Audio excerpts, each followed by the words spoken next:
What I'm presenting is a research project which we at Technische Universität Braunschweig did together with the Center for Jewish Art in Jerusalem and together with the Centrum Judaicum in Berlin. And thinking of Jewish architecture in Berlin, the well-known synagogue, which you see on the next page, in Oranienburger Straße immediately comes to mind. Erected in the mid-19th century by the Jewish architect Eduard Knoblauch, it soon became a symbol of the modern and emancipated Berlin Jewry, and we just heard that it had an impact on synagogue architecture not only in Germany but also especially in Eastern Europe too.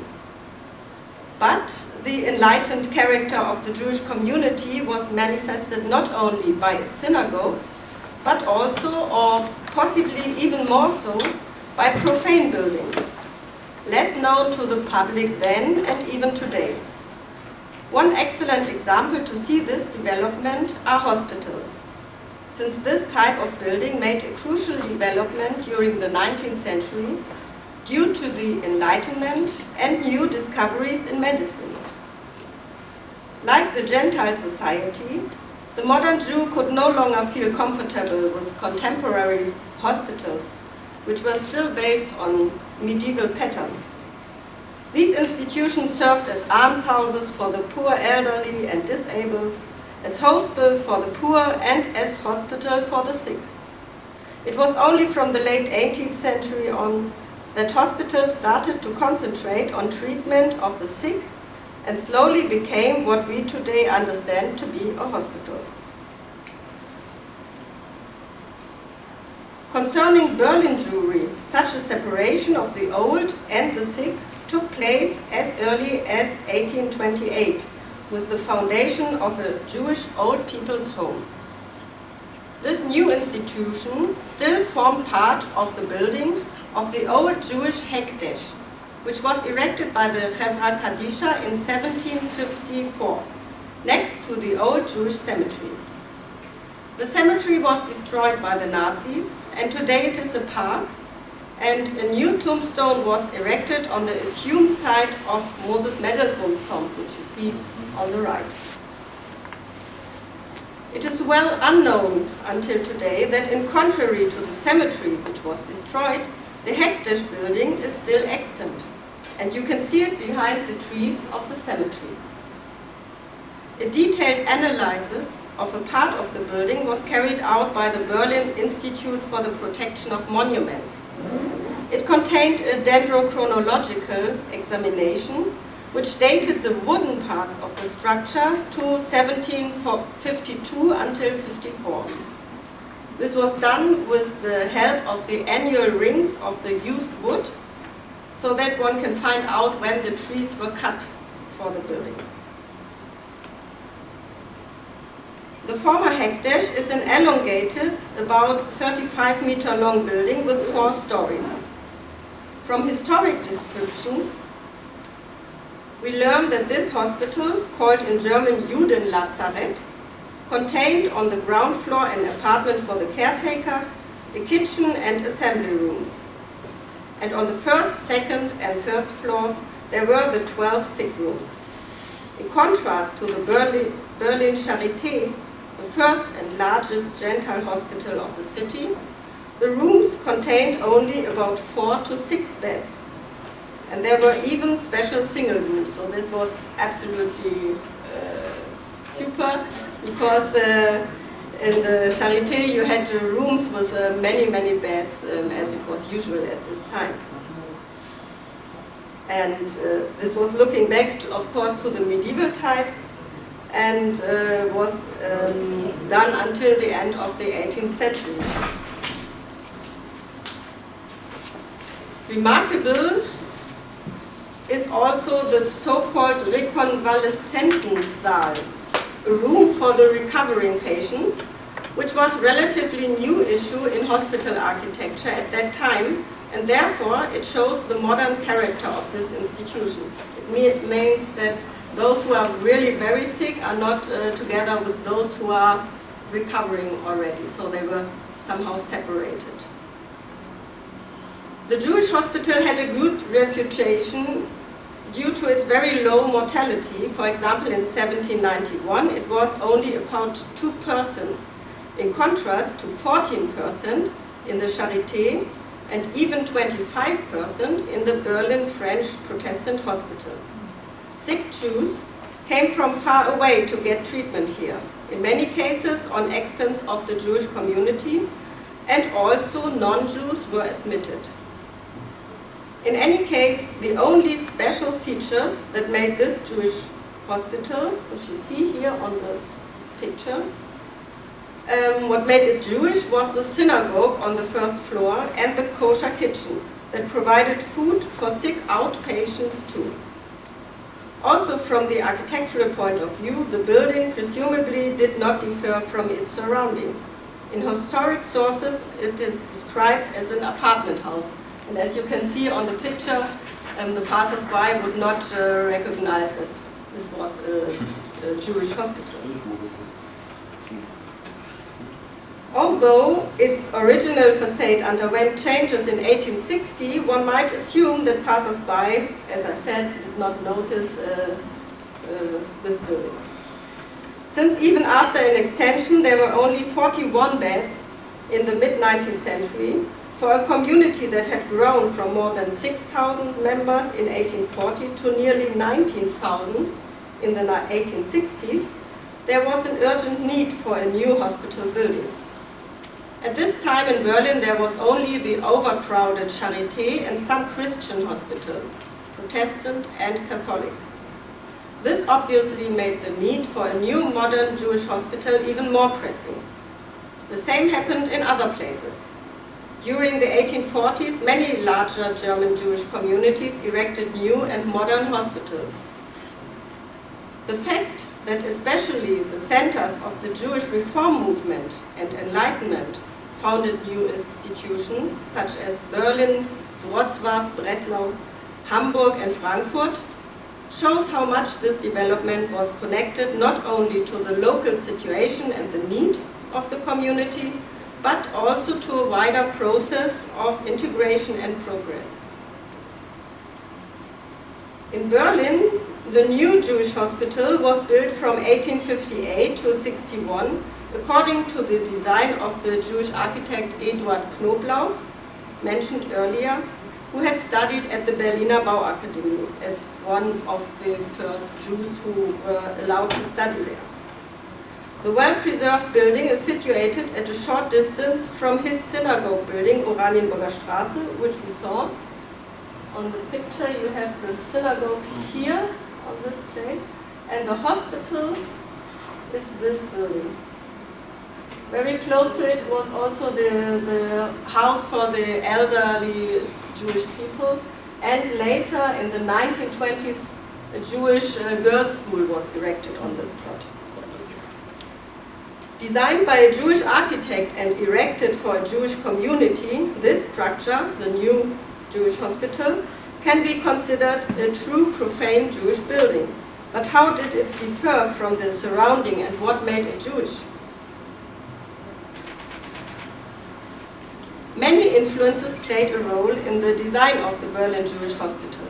To ensure that the building would be up to date from medical technical point of view, the director of the Berlin Charité, Karl-Heinrich Esse, served as advisor during the design process. He contributed his experience from the Charité, and it seems that he and the architect examined carefully the actual development of hospital architecture.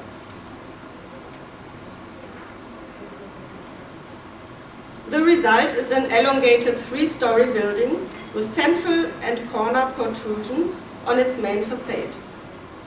The unplastered brick walls are divided by lizards into narrow bays, and terracotta details are used for decoration. The general layout reminds of the three-ring scheme which first appeared in hospital architecture of Central Europe during the late Renaissance and still was frequently used during the first half of the 19th century. And I have here brought a picture of the Stuttgart hospital, which is not a Jewish hospital, of course. but I think you see the similarity. I think the next one is in Hanover, very similar design. Although, as early as 1788, the French Academy of Sciences had recommended decentralized hospitals to diminish risk of infection, in Germany these suggestions were realized only 7 years after the inauguration of the Jewish hospital.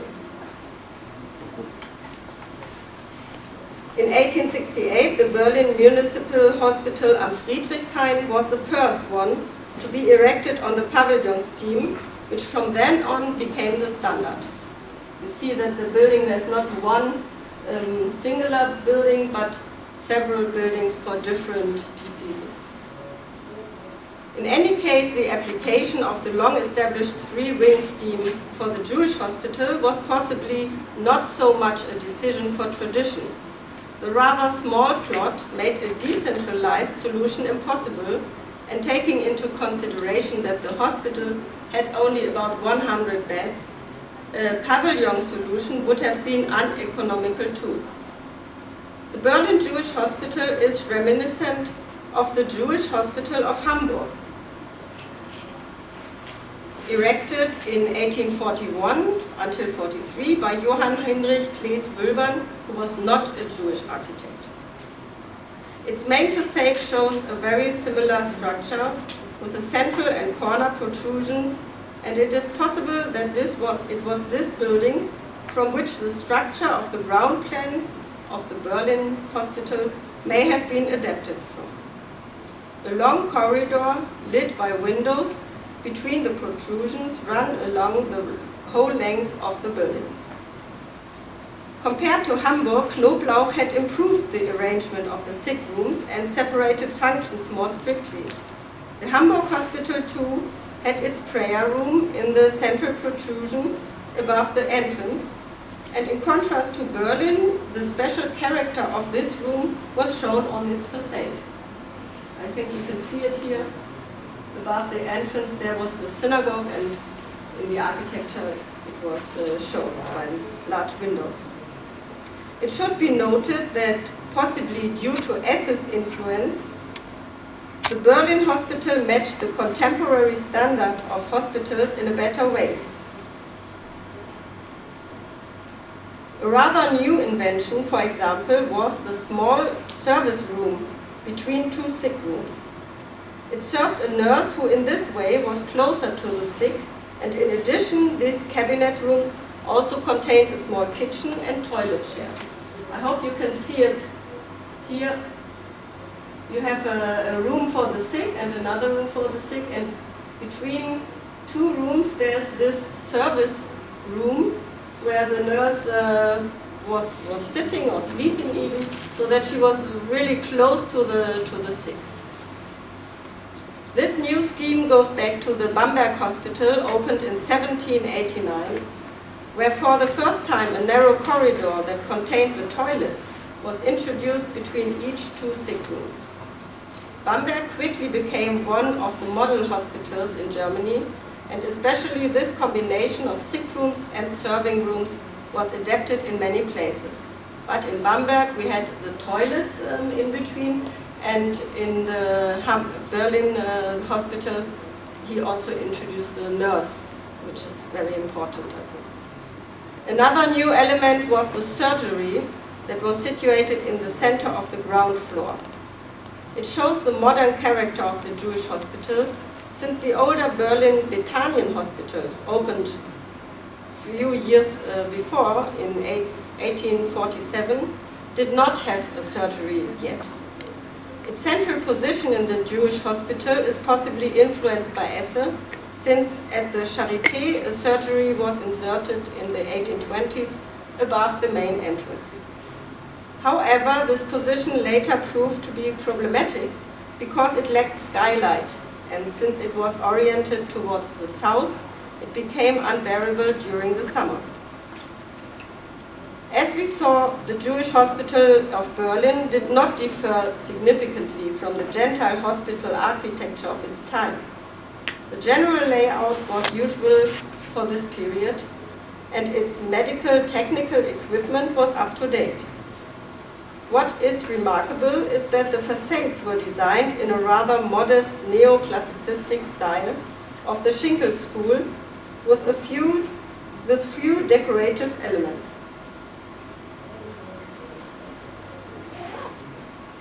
Brick was promoted by Schinkel as a true building material, in contrast to plastered buildings that hide their structure. I think this should be on the next. Now here you see some technical details from the Jewish hospital. And here we have some details of the brick. Since brick was cheap, it was used for many profane buildings, and since the beginning of the 19th century, for representative buildings too. In contrast to the modest decoration program of the Jewish hospital, Gentile hospitals of the mid-19th century often used small turrets to stress the main axis or to ornament the building silhouette, as for example the Berlin Bethanien Hospital did. One might say that the Jewish hospitals in Central Europe had in common a modest neoclassicistic style, still used by the Viennese Rothschild Spital in the 1870s. Besides features like the synagogue and the kosher kitchen, in Hamburg there were sinks in each sick room for the ritual hand washing. A special Jewish character of the Berlin hospital can be seen only in comparison with other Jewish hospitals.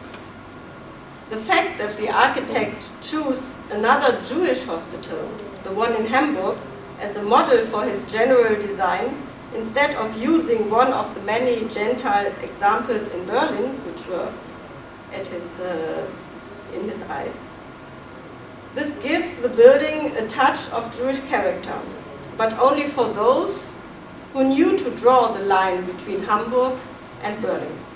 Thank you very much.